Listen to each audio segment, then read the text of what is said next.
friend. Hello, Mr. Oakley, the man on the bridge. How are you keeping? I'm sound, mate. How are you? Yeah, not bad. Not bad. The weather's crap here. 1 minute it's sunny, the next... Yeah, chem clouds. It's been the same here all week, mate. Yeah. I got a sunrise on Monday, mate, and then it was just like, came in Monday, Tuesday, Wednesday, no show. So, whatsoever. What happened last night on the 20-minute video you done last night was great. I liked that. That's the first time the sun's popped out this week, mate, you know what I mean? Yeah. It was clear. There was no chems in the sky or not, mate. It was really, really good footage, like I thought. And then, you know what I mean? I got one this morning, the sunrise.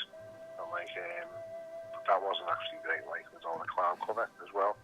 But it's back to normal now. Well, Sunday afternoon, and I hope the listeners are enjoying the video as we do for the last couple of weeks, and I hope everyone's enjoying that meteor shower that we can't see because of the weather, unfortunately, Neil. I don't know about you.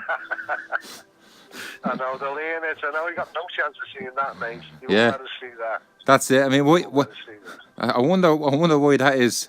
It just happens to be a completely grey sky at the moment, but unfortunately, you'd have to ask questions. Why are we not allowed to see it? You know.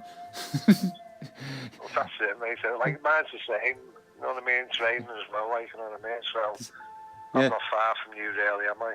There's a guy, our local shopping centre. There's a camera shop, and I think the same telescope has been in the window for sale for the last 30 years. You know. Honest to God, you know. Yeah. Anyway, any of all the videos that you put back up, Neil, was there anything else that stood out? Well, there's a few.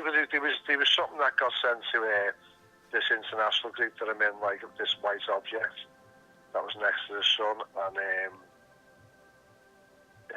went to the one of the big chats. I won't mention who it is, like, but I was interested in what the person was saying about it, like, you know what I mean. So what I've done, I sent them some videos, some photographs of me video, sunrise, sunset, who knows. It's one of me ones I got back, like, from last year, and I just sent it to them to, like, explain, like, why is this object risen and the sun is behind it. You know what I mean? They were saying that this object lit up on what they had. It was behind the sun, and it's quite obvious, like, what I've filmed, it's in front of the sun. So I've sent them a few pictures, and I've told them that, you know, they can use it if they want. But I'd like to see what the analysis is like, you know what I mean? Because Prep Aussie done the same in the second to last video, and he couldn't explain it really, you know what I mean? What it was, what the object was. Yeah. So I'd like to know what their thoughts are. But yeah. Well, look. Any other news on the bridge? Did you spot the pinkness that I was explaining to you before about? It just happens on a more regular basis now, and it seems to happen out towards the east coast. That's where I see it, east coast of Ireland for us. Yeah, definitely. Well, it was the same last night when I was filming, but I'm filming more the sunset. You know what I mean? And I'm looking over my shoulder and looking to the east. I can see all the pinkness in the sky. All the clouds are going pink. You know what I mean? You know, that's like every time that I'm filming. I mean, I believe people have actually filmed objects rising in the east, which I haven't, because, like, I'm always filming in the west when it's setting, like, you know what I mean? So maybe I might need to turn my attention to the east. Neil, you know, the other thing as well, like when we were kids growing up, like the parents, my mother used to always constantly say, you know, red sky at night, shepherd's delight. You know, and it was always the red sky in the summertime. You'd see it now and again. The next day you'd get up, beautiful day in the summer in the 1980s. It was always snowing at Christmas time. I remember the schools used to shut down on a regular basis because of the pipes used to burst in the schools, if you remember. Yeah, and then we'd have hot summers, you know. So you're looking at this pinkness now, where it's pink clouds. You know, I don't think I've never seen that in my life, being honest. Well, like that, as you said, pink sky at night, chef's your life, like pink sky in the morning, chef's morning. It's going to last down, you know what I mean? If it's pink in the morning, that's how it goes, like, you know what I mean? But as you say, like, you know, I feel like now, like, we get summer basically in May, you know what I mean? That's usually like the hottest month, May. You know what I mean? Like July, August, it's out the window. You know what I mean? You don't know what you're gonna get. The seasons have changed, I think. You know, Neil, just while we're on the subject, when the seasons are changing at the moment, I'm watching the Kemen. You're watching the Kemen at certain times, certain days. Like I watched a video yesterday, and I spotted a contrail, whatever you want to call it. There was no chemtrails. Well, I filmed one last night. As I was filming, I pointed up to the sky. I see the plane, and it just had a normal contrail, and it moved right across the sky. Normally. I filmed it, and it was just like it was a normal plane, like, you know what I mean. The contrail was disappearing as it was going across the sky, and that's what I said. I said on my video. I said that is the difference. I said, you know, you talk about like people that don't believe in chemtrails that spray in the sky. I said, that is what a plane looks like when it's flying across the sky, and that's what it's supposed to do. It's supposed to disappear. It's not supposed to stay up there and splatter the skies, you know what I mean? All the planes should be... Like, yeah, but Neil, every plane that flies across the sky at 40,000 feet should be technically spraying, if that's the case. Especially with the coldness.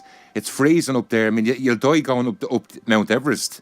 You know what I mean? So if you're up 40,000 feet in a plane, there should be constant, with the pressures of the coldness and everything else, everything coming out the back of the engine should technically be a chemtrail. Yeah, I agree with that. Like, it's like ice crystals in it. That's what happens. Ice crystals form off the back. Yeah, up that height. Of the jet, up that high, and it gives a contrail, but it disappears as it's moving along. Yeah. When the other things are up there and spraying, you know what I mean? You can see it stays up there.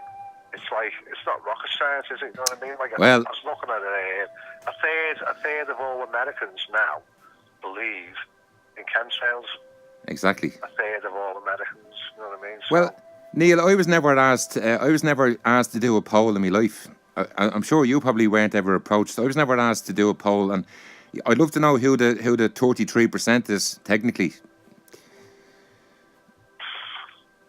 I don't know what that means, you know what I mean? Like, but you know, you're talking like, you know, a third. How many people live in America? Yeah. Hundreds of millions, isn't it? So it's a lot of people. And at least, like, a lot of people are realising that, like, yeah, something is happening up there, you know what I mean? Did you get your flu jab?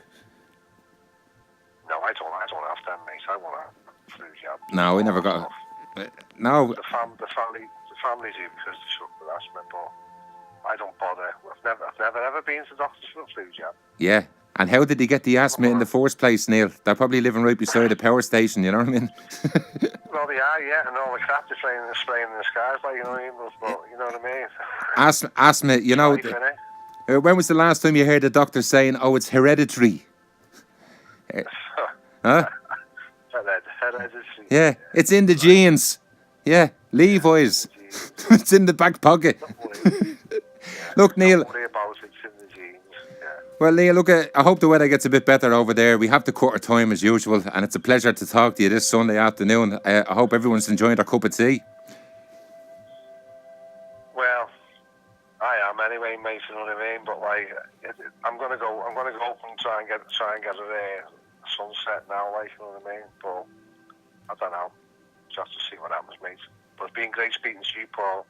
Appreciate your time. Million percent. Nice to have somebody else that's on the same page. We're not the only ones, Neil. Remember that. There's a lot of people around the world that looks up at this. I know, but there's a great response to last week's interview, and I just hope more people tune in. Pass the word on, like, you know what I mean? Grant, and before you go, then I'll leave the last word to you, and then we'll switch it off. Then, what was the last thing you'd like to say? I'd just like to say, like, you know, keep looking at the evidence and, you know, make your own mind of what you see.